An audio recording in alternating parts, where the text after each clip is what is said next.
le monde tourne. Direction la Birmanie, refusant de tirer sur leurs concitoyens. Les informations pullulent. Tout de suite, voici les informations. C'est le moment d'ouvrir la page internationale avec Erlich Dorelas depuis Boston, Massachusetts.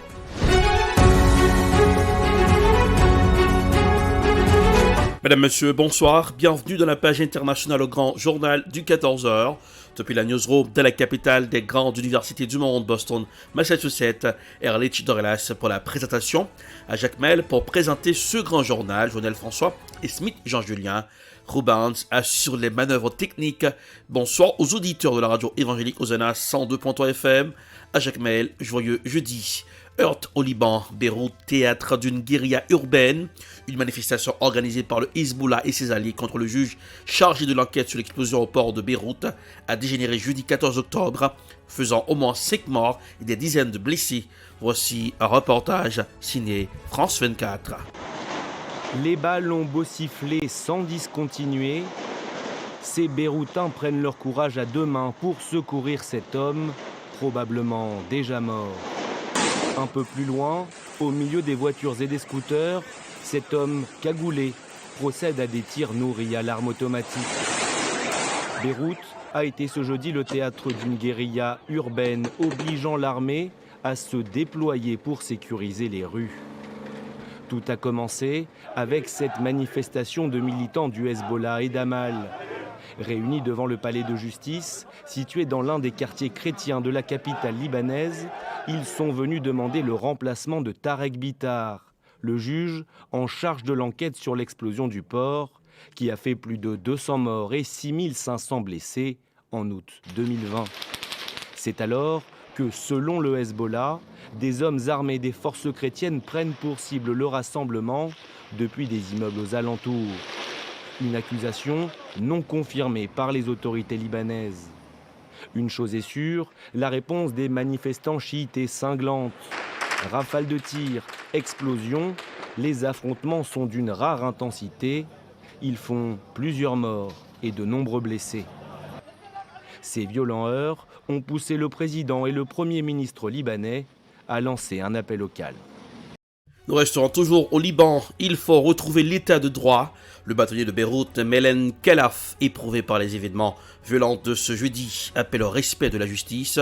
Voici un extrait de sa déclaration faite sur TV5 Monde, à ce journal pour ce aujourd'hui. Pour retrouver un état de droit, c'est le seul moyen de réclamer la justice sans laquelle on sera dans la vengeance. Ou au moins, ça serait je dirais les règles de la jungle qui vont sévir, comme aujourd'hui on a vu qu'on est dans un total délaissement où l'on n'a pas pu voir combien la tranquillité tombe sur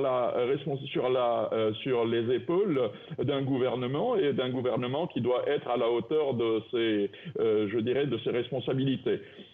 C'est cet élément-là qui doit être au devant de scène, sans quoi nous serons délaissés et je dirais dans une malédiction qu'il faut arrêter. Direction la Belgique en 2019, le roi belge a présenté des excuses aux métis. 5 femmes congo-belges poursuivent l'ex-puissance coloniale en justice. Voici un reportage signé Africa News. Le tribunal de Bruxelles examine le cas des 5 femmes congo-belges poursuivant la Belgique pour crimes contre l'humanité.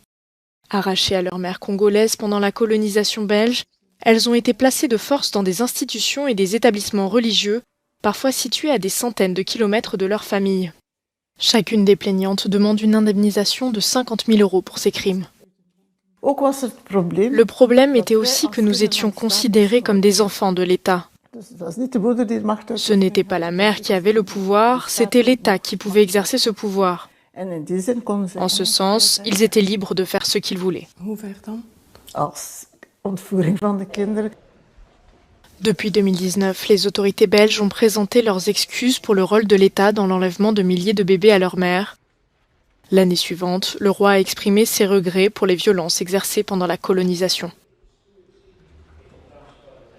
Au nom du gouvernement fédéral belge, je présente mes excuses aux métis issus de la colonisation belge et à leurs familles pour les injustices et les souffrances qu'ils ont subies. Dans cette affaire, des documents juridiques prouvent que les pères n'avaient pas l'autorité parentale et que l'administration avait exercé des pressions sur les mères pour prendre les enfants. Dans ce cas précis, ces femmes veulent en fait montrer qu'elles ne sont pas seulement blessées. Elles souhaitent que les paroles soient suivies par des actes. Avec ce procès, les plaignantes espèrent mettre en avant le sort des enfants métis lors de la colonisation belge. Attaque à l'arc en Norvège, plusieurs morts et blessés, touchés par des flèches, interrogation en vue pour l'archi présumé. Voici un reportage signé Euronews. En Norvège, un homme armé d'un arc et de flèches a visé plusieurs personnes à Kongsberg dans le sud-est du pays. Il y a plusieurs blessés ainsi que des morts, au moins 4 selon plusieurs sources locales. L'auteur de ces crimes a lui été arrêté par la police. Il a tiré sur les gens en plusieurs endroits du centre-ville. Les raisons qui l'ont poussé à commettre de tels actes restent à ce stade inconnues. Hier, c'était la fête pour les hommes qui ont patrouillé le cosmos, le capitaine Kirk dans l'espace. Après avoir patrouillé le cosmos dans la peau du capitaine Kirk, l'acteur canadien William Shatner s'est envolé dans l'espace, cette fois en chair et en os. Voici un reportage signé Radio-Canada. Un deuxième vol habité réussi pour l'entreprise Blue Origin. À son bord, 4 passagers, dont l'icône de la science-fiction, le Canadien William Shatner, alias Capitaine James T. Kirk. À 90 ans, c'est la personne la plus âgée à s'être rendue dans l'espace. Il s'agit d'un vol très court, 100 km d'altitude, 10 minutes au total, dont 4 en apesanteur et un atterrissage en douceur. À l'arrivée, William Shatner était fébrile et heureux. What you have given me is the most profound experience I can imagine. I'm so filled with emotion about what just happened.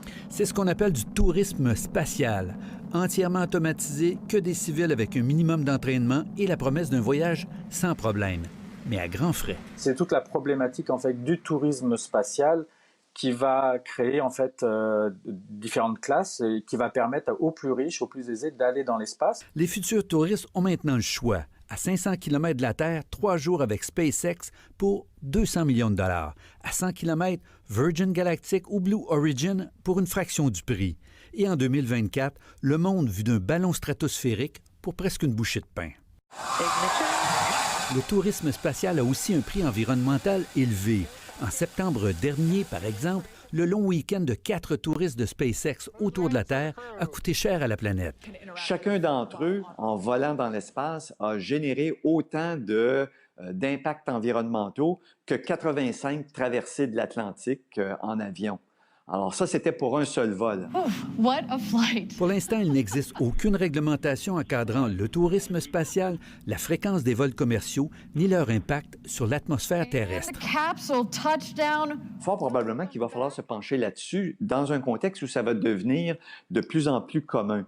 Un peu à la manière où on réglemente le trafic aérien, finalement. L'espace appartient à tout le monde, pas juste aux gens les plus riches. C'est notre patrimoine céleste et il faut en prendre soin. Ici Normand Grondin, Radio-Canada, Montréal. Il me faut du cash flow pour se rendre dans l'espace. C'est la fin de la page internationale au grand journal du 14h pour ce aujourd'hui. Présentation Erlich Dorelas.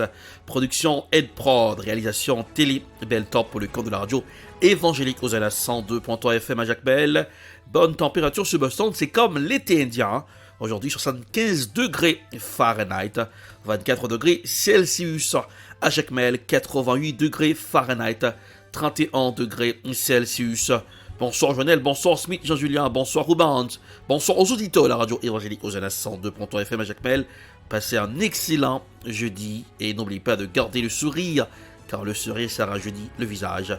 Bonsoir, à demain. C'était la page internationale avec Erlich Dorelas.